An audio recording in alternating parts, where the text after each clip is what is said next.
Herkese hamdolsun kanalıma videoma hoş geldiniz. Bugün yeni bir videoda karşınızdayım. Videoya geçmeden evvel dostlar sizin karşınızda için zəhməti değerlendirmek için kanala abone olasınız.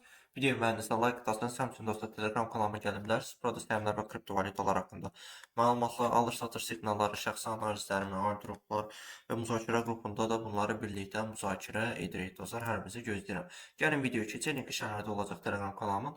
Bugünkü videoda dostlar, deməli, iyun ayında bazar analizi etmək istədim. Bugün, yəni son vaxtlar düşüşlər artıb filan. Bu kimi söhbətlərə bir aydınlıq gətirmək üçün istədim bugün bazar analizi edeyim və sizlərlə bunu birlikdə edək dostlar. Gördüyünüz kimi hal-hazırda düşməyən birja yoxdur. Türkiyə birjasından Böyük Britaniya, Çin, Yaponiya və ABŞ birjalarına kimi düşüblər. Bu aydındır, bu heç, yəni birjaların düşüşü göz qabağındadır. Söhbət bundan getmir, söhbət bundan gedir ki, bu kimi düşüş vəziyyətlərində hansı səhmlərə investisiya etmək lazımdır? Bu kimi düşüş vəziyyətlərində bizi müdafiə edəcək şirkət səhmləri hansılardır və biz bunu necə seçirik? Yəni bu iyun analizi, daha doğrusu iyunda bazar analizi bu videomuzda, hal-hazırdakı videoda bundan danışacağım dostlar. Gəlin ilk öncə deməli bu il ümumiyyətlə rekord qıran səhmlərimizdən başlayaq. Marvel'dan başlayaq. Gördüyünüz kimi Marvel güncəl ildə 247% artış etdi.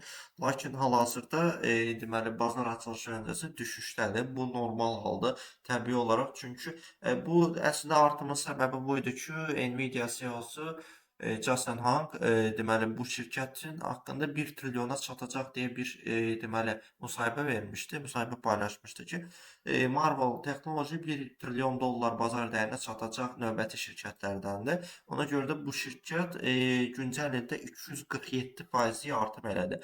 Yəni hal-hazırda iyun ayında olduğumuzu nəzərə alsaq 6 ayda təxmini olaraq 200%-dən biraz çoxlu bir artım olub. Gördüyünüz kimi 247% iyun ayı, daha doğrusu güncəl ildə, yəni 2026-cı ilin 1 yanvarından indiyə kimi 247%-dən çox artım edib. Və hal-hazırda vəziyyət nədir? Vəziyyət budur ki, dostlar, belə artım edən şirkətlər əsasən bazar düşüşündə əhəmiyyətli düşüşə gətirib çıxaran şirkətlər olur. Nə mənada? Çünki əgər bazar dəyəri artırsa bu şirkət, məsələn, hal-hazırda bu Marvel Technology-nin bazar dəyəri 263 milyard dollardır. Yəni bazar ümumi düşüşü olursa, bu zaman böyük bazar dəyərinə məxsus şirkətlər bu düşüşə öncülük edir, yəni rəhbərliyi, liderlik edirlər və nəticədə bazar düşüşlərində belə şirkətlər daha çox düşürlər. Məsələn, RMA Holdings-i götürək. RMA Holdings isə bu ilin ulduzlarındandır, necə deyərlər, çünki güncəl ildə 265% artım edib. Hal-hazırda isə bazar açılışı öncəsi 6% mənfidədir. Yəni bu kimi şirkətlər əsasən dediyim kimi bazar düşüşlərində və ümumiyyətlə əhəmiyyətli artışdan sonra bir satış riskine məruz qalırlar və bir neçə ay düşüş yaşaya bilirlər. Bu normal haldır. Yəni çox bütün şirkətlərdə bu təkrarlanır. Əsasən bazar dəyərini sübut etmiş həcmli şirkətlərdə bu kimi düşüşlər normal haldır. Əsasən ümumiyyətlə bazar düşürsə, ümumiyyətlə normal haldır. Məsələn, Nvidia-ya baxaq. Nvidia bəli, Nvidia Corporation-a da daxil olmaq. Burada da baxaq bazar açılışı öncəsi. Ümumiyyətlə Nvidia-nın performansı çox pis oldu, düzü sizlərə bunu deyim. Yəni Nvidia, yəni təsəvvür edin, mənim fikrimcə Nvidia-nın CEO-su öz şirkətinin uğurunu Marvel-ın əlinə təslim elədi yəni. Yəni bu cür oldu həqiqətən də. Öz şirkətinə deyə bilərdi ki, biz bu kimi addımlar, bu kimi zirvələri fəth eləyəcəyik. Lakin Marvel-a bu deməli qazancı verdi. Nəticədə Nvidia bu ildə, yəni güncəl il olaraq ən aşağı performans göstərmiş şirkət səhmləri arasındadır. Yəni həqiqətən də çox pis halda Nvidia üçün və bazar açılışı öncəsində yenə də mənfidədir.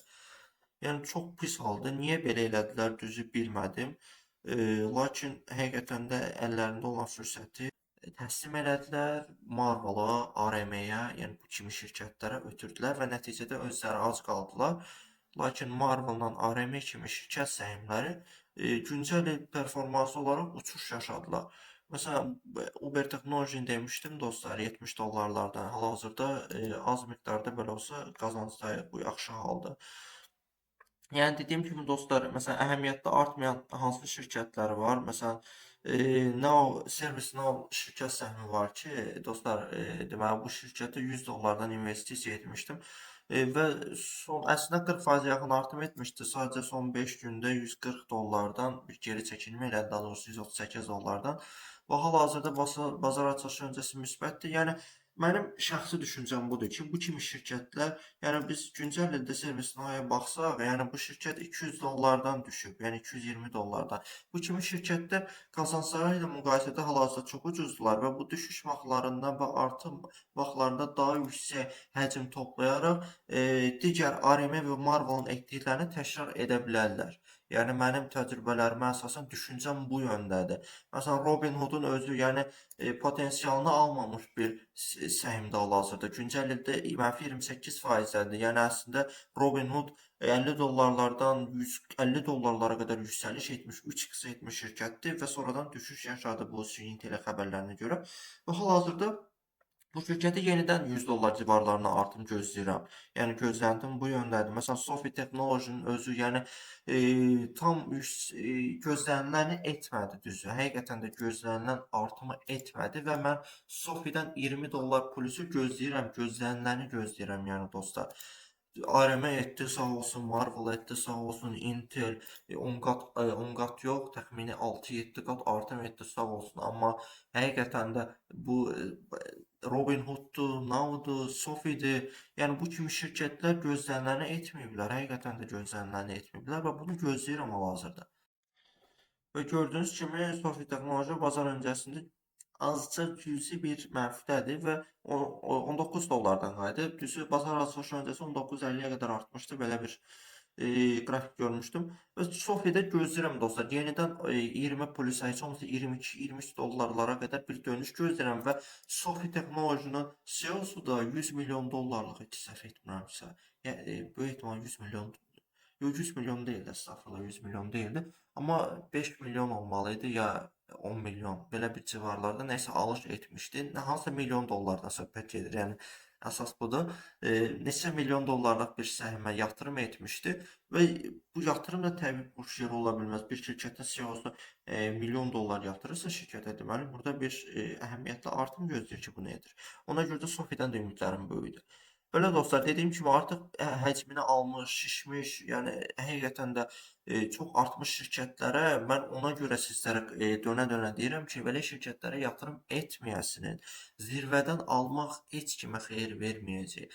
Bu gün 10% artıbsa, sabah 20-30% düşəcək. Bu garantiya bir şeydir. Belə dostlar, bugünkü video bu qədər. Ümid edirəm maraqlı oldu. Sağ olun, salamat qalın. Gələcək videolarda görüşəndə.